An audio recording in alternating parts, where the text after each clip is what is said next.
আসসালামু আলাইকুম বন্ধুরা, খাইরুল লাইফস্টাইলে আপনাদের সবাইকে স্বাগতম। আজকে হলো ইবাদতের রাত, শবে বরাত। তাই আমি যাচ্ছি আমাদের মসজিদে, দক্ষিণ শিবলাই পূর্বপাড়ায় অবস্থিত বাইতুল জামে মসজিদ। এবং মসজিদে ইবাদতের পর শবে বরাত উপলক্ষে ইসলামিক বিশেষ আলোচনা হবে। আলোচনা করবে মাওলানা আকবর হোসেন, মাওলানা সুলতান মৃধা। আরও আলোচনা করবে মসজিদের ইমাম সাহেব মাওলানা আইয়ুব রেজা আল কাদরি।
সকলের প্রতি অন্তর প্রত্যেকেরই দৈনিক সালাম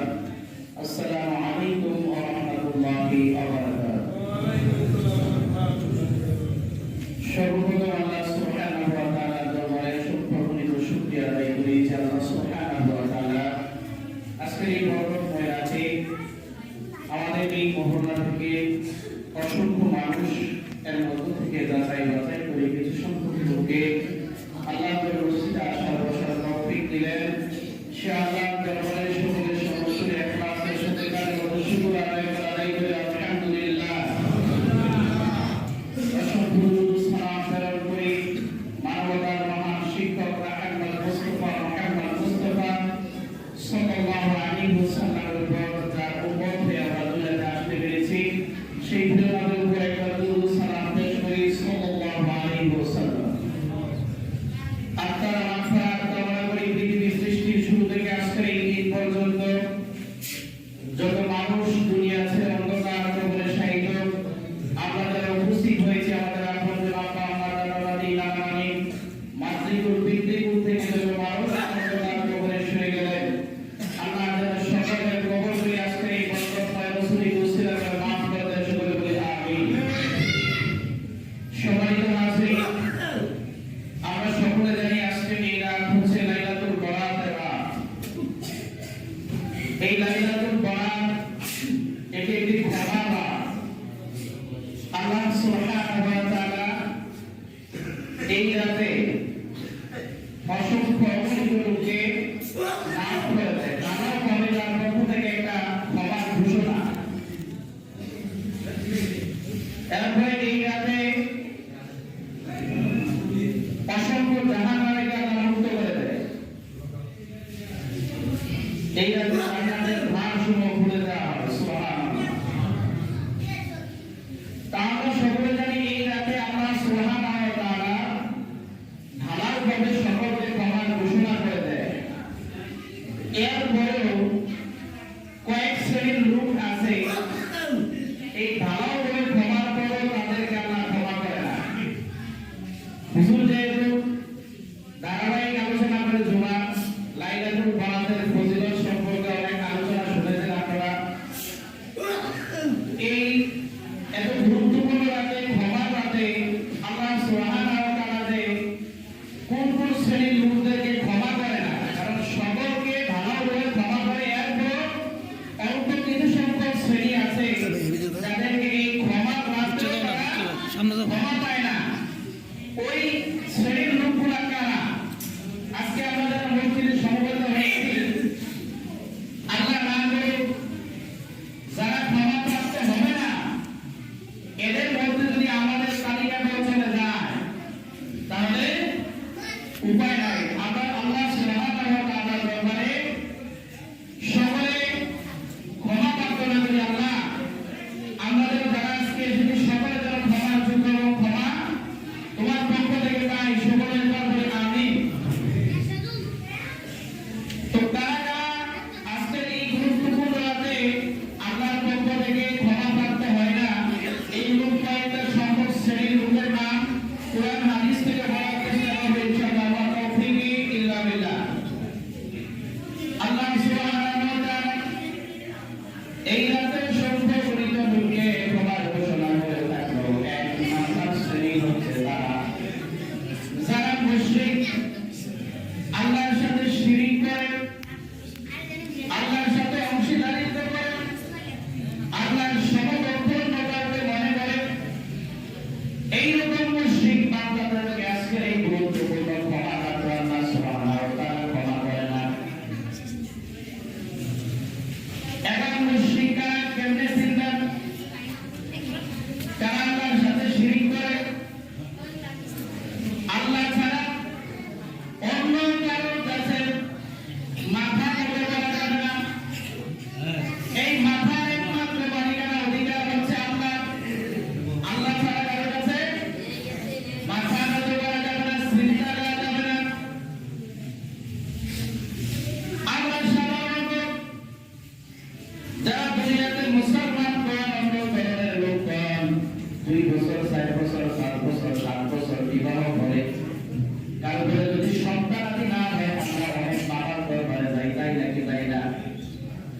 যে কোনো বন্ধু তারা একটা সন্তান দরকার, কিন্তু সন্তান দেওয়ার মালিককে আল্লাহ ছাড়া কেউ কি কোনো সন্তান দিতে আগে পেরেছে? সন্তান দেওয়ার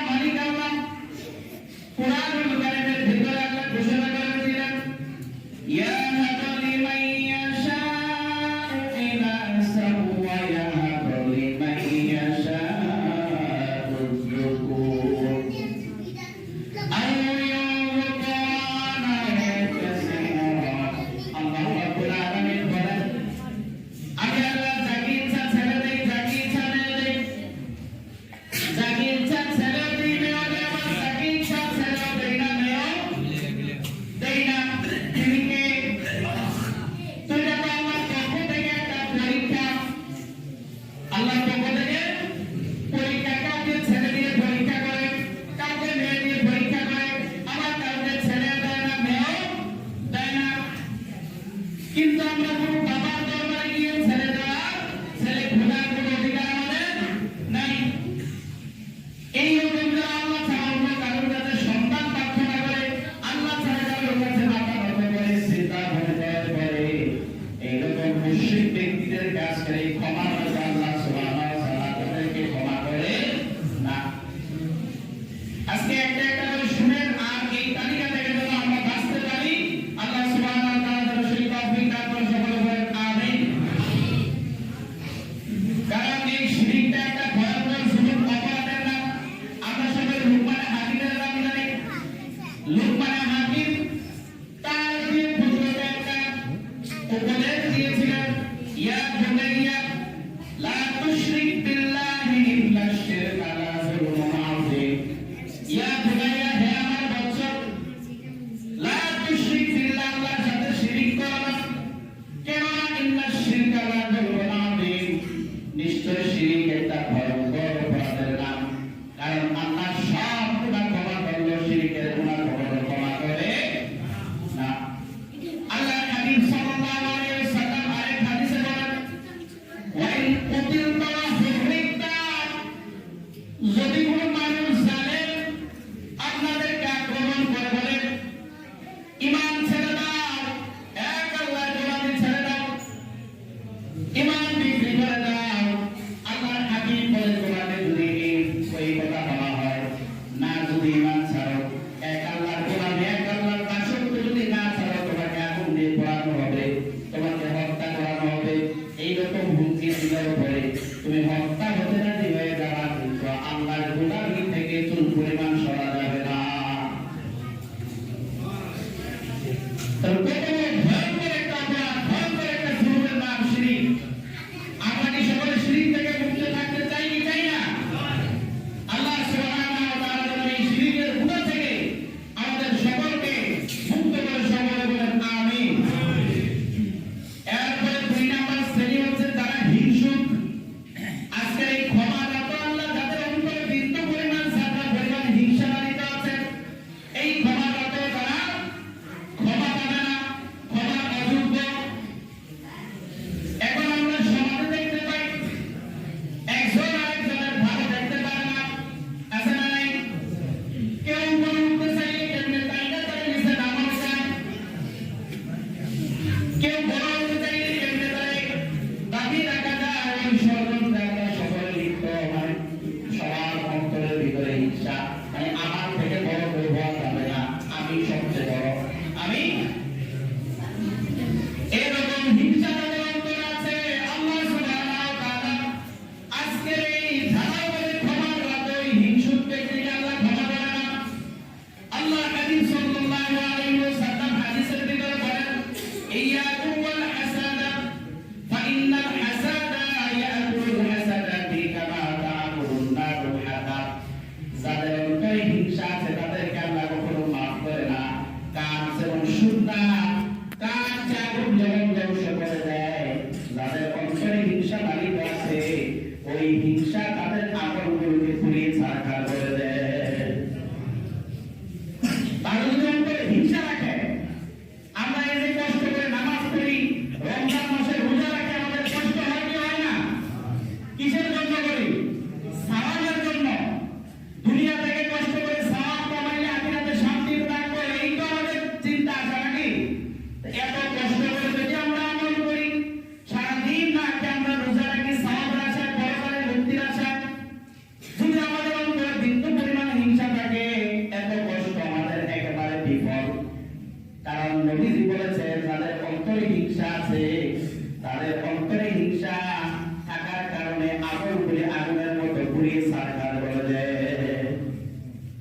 সম্পদের ভিতরে কি শুধু ছেলেদের অংশ আছে, বোনদের কোনো অংশ নাই?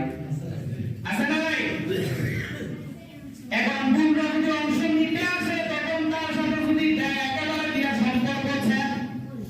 সম্পর্ক মানে ইচ্ছা কিন্তু দিতে চায় না। যদি ওরা নিতে চায় তাহলে আর মন ভালো থাকে না, মন কানা হয়ে যায়, আসলে আগের মতো আদর পায় না, আছে না নাই? তাহলে বোনের হক তুমি মেরে খাই না, বোন চাইলে তুমি সম্পর্ক ছেদ করে দিলা, আগের মতো আর সেবা করার পার নাই। এইরকম আত্মীয়তার সম্পর্ক যারা ছিন্ন করে তারা আজকের এই ক্ষমার রাত আল্লাহ সুবহানাহু ওয়া তাআলা তাদেরকে কখনো ক্ষমা করবে না। আল্লাহ হাবিব সাল্লাল্লাহু আলাইহি ওয়াসাল্লাম হাদিসের ভিতরে বলেন, লা ইয়াদখুলুল জান্নাতা কাতি, আত্মীয়তার সম্পর্ক ছিন্নকারী কখনো বেহেশতে প্রবেশ করবে না। এই কারণে ইসলাম বলেছে আপনি ছেলে হয়েছেন বাবার ঘর, আপনার যার যতটুকু ইসলামে আইনে বলা হয়েছে সম্পর্কটা দিবেন, কিন্তু আপনার বাবার ঘরে যে মেয়ে হয়েছে তার একটা হক আছে, অধিকার আছে, তার হকটা তাকে সম্পূর্ণ পরিপূর্ণ বুঝিয়ে দিতে হবে। তার হক যদি নিতে চায় তাহলে এটা বাধা দেওয়া অথবা আপনি ভুল করা যদি জোরপূর্বক করেন নিতে চায় আপনি দেয় না, তাহলে আপনি গুনাহগার, জান্নাতে যাওয়ার কোনো সুযোগ নাই। যদি না নিতে চায় ইচ্ছা করে এটা হচ্ছে অন্য হিসাব। যদি আপনার ভুল আপনাকে দিয়ে দেয় এতে কোনো গুনাহগার না, কিন্তু কোনো ভুল যদি আপনার বাবার সম্পদ নিতে চায়, হক নিতে চায়, অবশ্যই তাকে হক বুঝিয়ে দিতে হবে, নতুবা আপনাকে এই আত্মীয়তার সম্পর্ক ছিন্ন করে অপরাধে আজকের এই ক্ষমার রাতে ক্ষমার অতুল বলে আপনি বুঝতে হবে। আমরা কি চাই আত্মীয় সম্পর্ক ছিন্ন করে আমরা জান্নাতে না যাওয়ার? আমরা কি চাই? আমরা সবাই তো চাই জান্নাতে যেতে। তাহলে আমরা যখন যথাযথ আত্মীয়তার মূল্যায়ন করি, আত্মীয়তার সম্পর্কের দ্বারা আমাদের কোনো ব্যাঘাত না ঘটে, বোনদের বিশেষভাবে বোনদের যে হক বাবার কাছে পাওয়া এটা দ্বারা আমরা পুঙ্খানুপুঙ্খের মধ্যে হিসাব করে বোনদের হক আমরা বুঝিয়ে দেই। আল্লাহ যেন তৌফিক দান করে, সকলে বলেন আমিন। এরপরে 4 নম্বরে এইরকম ক্ষমা আসতে পারে না। আমরা পুরুষ মানুষ যারা টাকুর নিচে কাপড় পরি, প্যান্ট পরি, পায়জামা পরি, লুঙ্গি পরি, টাকুর নিচে আছে না নাই? আছে না নাই? এমন একটা পুরুষ নাই যার প্যান্ট টাকুর নিচে নাই, জুতার তলিটা পর্যন্ত ভাগে, আছে না নাই? আল্লাহ হাবিব সাল্লাল্লাহু আলাইহি ওয়াসাল্লাম তার হাদিসের ভিতরে বলেন, মা আসফালা মিনাল কাবাইনি মিনাল ইজারি ফিন্নার, পুরুষের টাকুর নিচের যে অংশ পায়জামা বা লুঙ্গি দ্বারা ঢাকা থাকে তাহার দুজকে যাবে, বুঝাবে দুজকে যাবে। তা আমরা বেশিরভাগ প্যান্ট পরি, পায়জামা পরি টাকুর নিচে, আল্লাহর রাস্তায় আজকে থেকে টাকুর উপরে উঠানো যাবে। আমরা তো টাকুর উপরে পরি, কি বেশি খারাপ লাগে? খারাপ লাগে নাকি? পরে পর্যন্ত কেউ পড়ল না, টাকুর উপরে বসে কি দেখা যায় না? তা আমরা কেন গুনাহগার হব? রাসূলের হাদিস, মা আসফালা মিনাল কাবাইনি মিনাল ইজারি ফিন্নার, পুরুষের টাকুর নিচের যে অংশ পায়জামা হোক অথবা লুঙ্গি হোক, প্যান্ট হোক, টাকুর নিচে যেটা থাকে এটা দুজকে যাবে। এটা বুঝাবে আল্লাহর রাস্তায় লুঙ্গি, প্যান্ট, পায়জামা যা করি আজকে থেকে টাকুর উপরে পড়া যাবে তো ইনশাআল্লাহ? ইনশাআল্লাহ আমরা সকলে চেষ্টা করব টাকুর উপরে দেব। প্যান্ট লুঙ্গি যা আছে যদি থাকলে এটাকে এর থেকে শর্ট করে দিবেন, কমাই দিবেন, টাকুর উপরে পড়ার চেষ্টা করব ইনশাআল্লাহ। এরপরে পিতামাতার অবাধ্য সন্তান আমাদের সমাজে বোধহয় নাই, আছে না নাই? যেই পিতা ঈদের দিনে পুরাতন জামা পরে ঈদগাহে যায়, সন্তানের জন্য কত কষ্ট করে মাথার ঘাম পায়ে ফেলায়া টাকা রোজগার করে নতুন জামা কিনা দেয়, ওই পিতার সাথে বর্তমান সমাজের সন্তানগুলো কেমন করে তাদের অধিকার থেকে বঞ্চিত হয়ে যায়। পিতা মাতা যখন বার্ধক্য চলে যায় তাদেরকে অবহেলা আছে না নাই? একটা মা একটা সন্তান জন্ম দিতে গেলে কত কষ্ট করে। রাসূল সাল্লাল্লাহু আলাইহি ওয়াসাল্লাম বলেছেন, লাউ কাদাতা জিলদাত, যদি তোমার পায়ের জন্য যদি তোমার গায়ের চামড়া বানায় একটা জুতা বানানো হয়, এরপর ওই যে ছোট্টবেলা মায়ের